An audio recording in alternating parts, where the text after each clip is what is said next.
میٹھا پانی پینے کے لیے صحابہ ترس رہے تھے، مسلمان کو پانی، میٹھا پانی مل نہیں رہا تھا۔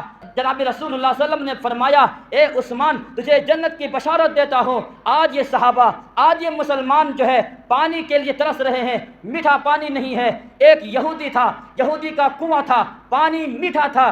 جناب غنی رضی اللہ تعالیٰ عنہ نے اس یہودی سے بات کی کہ بات یہ ہے کہ اس کنواں کو مجھ سے بیچ دو، جو تم پیسہ چاہتے ہو وہ پیسہ دینے کے لیے تیار ہوں۔ لیکن اس یہودی نے کہا میں اس کنویں کو بیچنا نہیں چاہتا ہوں۔ حضرت عثمان غنی نے کہا اگر بیچنا نہیں چاہتے ہو تو اتنا کر دو کہ آدھا کنواں مجھے بیچ دو۔ اس نے کہا کہ نہیں، یہ بھی نہیں ہو سکتا ہے۔ حضرت عثمان غنی نے کہا ایسا کیجئے، ایک دن آپ پانی پئیں، ایک دن ہم پانی پیے، اور اس کے بدلے میں آپ جتنا پیسہ چاہے وہ لے سکتے ہیں۔ ایسا ہی کیا گیا، یہودی نے ایک دن پانی اپنے پیتا تھا، ایک دن عثمان غنی رضی اللہ تعالی عنہ کا دن ہوتا تھا، تمام صحابہ پیتے تھے، تمام غیر یہودی تمام لوگ پانی پیتے تھے۔ جب یہودی نے دیکھا کہ ان کے باری میں تو سب لوگ پانی پیتے ہیں، یہودی نے کہ میرے ساتھ تو ناانصافی ہوا، میرے باری میں کوئی نہیں آتا ہے، میرا نقصان ہو رہا ہے۔ اس نے کہا کہ اے عثمان غنی پورا کنواں تم لے لو اور اس کے بدلے میں پیسہ دے دو۔ حضرت عثمان غنی رضی اللہ تعالی عنہ نے پورا کنواں خرید کر کے اپنے پیسے سے وقف کیا ہے مسلمانوں کے نام پر، اور اعلان کر دیا جو بھی انسان چاہے، غیر ہو یہودی ہو اپنا ہو پرایا ہو، اس کنویں سے پانی پی سکتا ہے۔ اس سے معلوم یہ ہوا یہ وقف جو ہے حضرت عثمان غنی رضی اللہ تعالی عنہ نے بھی کیا تھا۔ یہ وقف صحابہ کرام رضوان اللہ تعالی علیہم اجمعین زیادہ دھیان دیتے تھے وقف کے بارے میں کہ کسی طریقے سے مسلمانوں کو پریشانی نہیں ہونی چاہیے۔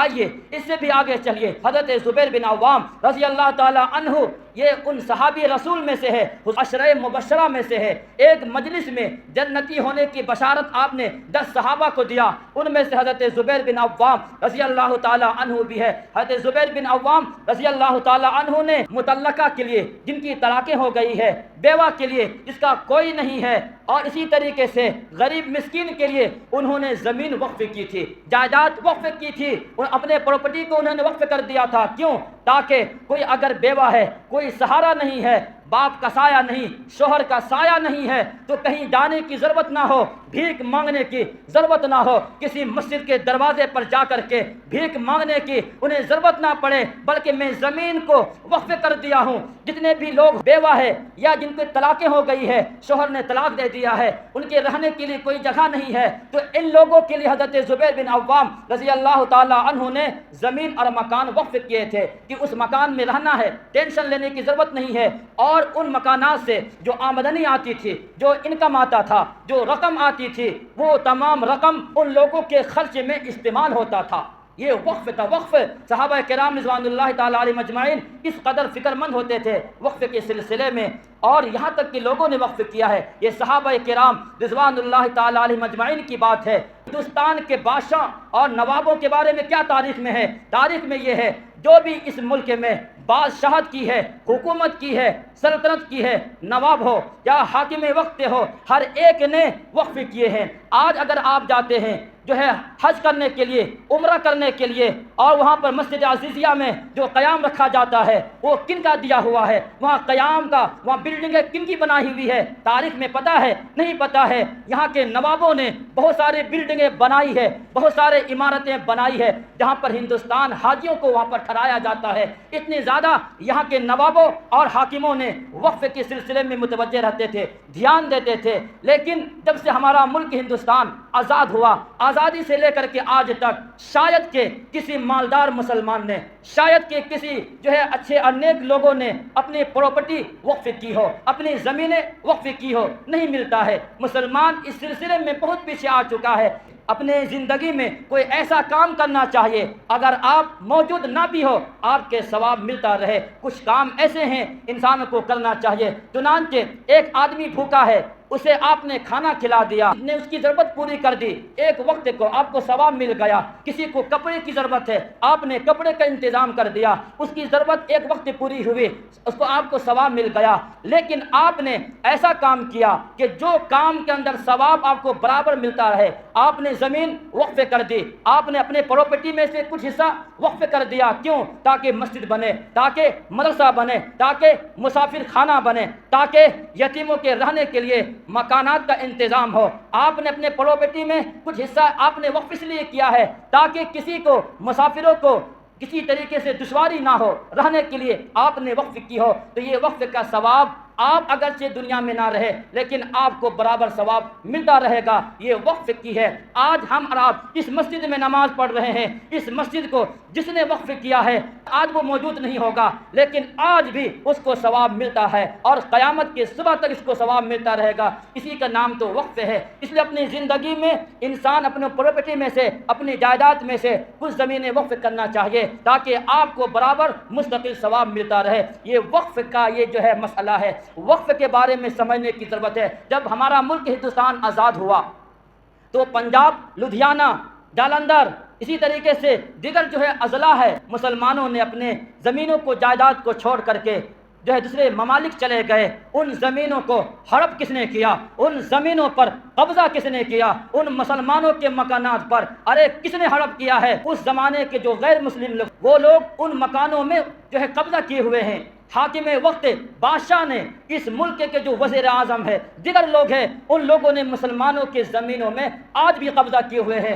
مسلم پرسنل لا بورڈ اور وقف بورڈ کے مسئلے سے چند ایک زمینیں چھٹی ہے، باقی تمام کے تمام مسلمانوں کے پراپرٹی پر غیروں کا قبضہ آج بھی موجود ہے۔ یعنی مسلمانوں کے وراثت میں، مسلمانوں کی زمینوں میں دخل کرنے کا مسئلہ شروع سے ان لوگوں کا ہے۔ اس لیے یہ کوئی قانون کا مسئلہ نہیں ہے، یہ ہمارا ایمان کا مسئلہ ہے، یہ ہمارا دین کا مسئلہ ہے، یہ ہماری شریعت کا مسئلہ ہے۔ مسلمانوں اگر اس پر چپ رہ گئے، اس پر تم نے کچھ نہیں بولا، رب کعبہ کی قسم کھا کر میں کہتا ہوں تمہارے ماں کا لاش، تمہارا بیٹا کا جنازہ 4 دن 10 دن تک باہر کھڑا رہے گا لیکن دفنانے کے لیے تمہیں اجازت نہیں ملے گی۔ اگر تو خاموش رہا آج تو تمہاری مسجدوں میں تالا لگا دیا جائے گا۔ اگر آج تو نے خاموش رہا، تمہاری سے جو ہے نیست نامود کر دے گا۔ تمہاری جو ملکیت ہے، تمہاری جو حکومتیں ہیں آج کے دور میں، وہ تمہاری زمین و جائیداد کو قبضہ کر کے تمہیں کمزور بنانا چاہتے ہیں، تمہارے اپنے ماتحت غلام بنانا چاہتے ہیں۔ اس لیے خاموش رہنے کی آپ کو اجازت نہیں ہوگی،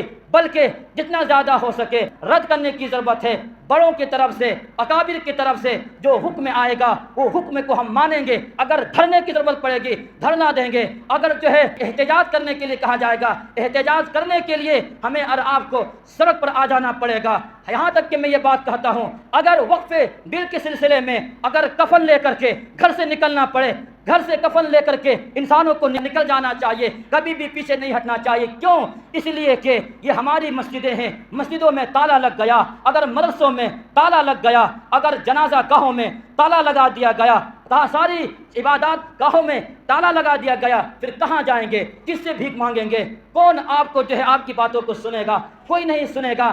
اس لیے ضرورت اس بات کی ہے، ایک ہوئیے، نیک ہوئیے، متحد ہو کر کے اب یہ بات کو عوام ہے یا خواص ہو کوئی بھی ہو یہ بات بتا دے، ہمیں ہر چیز برداشت ہے لیکن وقف ترمیمی بل ہمیں کبھی بھی برداشت نہیں ہے۔ اگرچہ تو نے بل کو پاس کر دیا ہے، رات کے 2 بجے تو نے پاس کیا ہے، لیکن ہمیں اسے منظور نہیں ہے۔ اس لیے منظور نہیں ہے، اگر آج تو نے اس بڑا مسئلہ کو چھین لے گا، ہم کہاں جائیں گے؟ ہم کہاں رہیں گے؟ کیا اس ملک ہندوستان میں ہمارا حق نہیں ہے؟ کیا ہم نے اس ملک کو آزاد کرانے میں خون نہیں بہایا ہے، قربانیاں نہیں دی ہے؟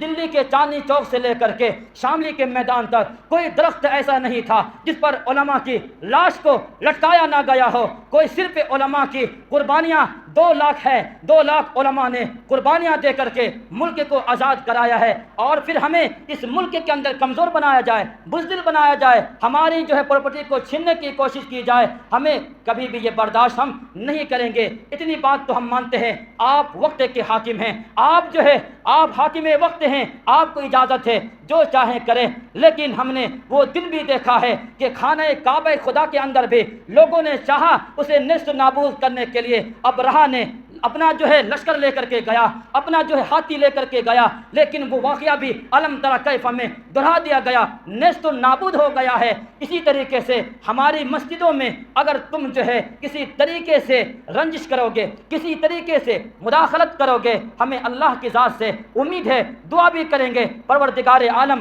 تمہیں بھی ایسے نیست و نابود کرے گا تو تمہارا نام بھی اس صفحہ ہستی سے مٹا دیا جائے گا۔ آخری بات کہہ کر کے بات ختم کر دیتا ہوں، اگر ہمارے لیے کوئی چیز ہے ابھی تو صرف یہ ہے اپنی ایمانی قوت کو مضبوط کرنا، اپنی ایمانی قوت کو مضبوط کرنے کی ضرورت ہے، اپنے اندر تقوی پیدا کرنے کی ضرورت ہے۔ اگر ہمارے اندر تقوی آ جائے، اگر ہمارے اندر ایمان کے اندر مضبوطی آ جائے، انشاءاللہ یہ کایا پلٹ سکتا ہے، یہ انقلاب آ سکتا ہے۔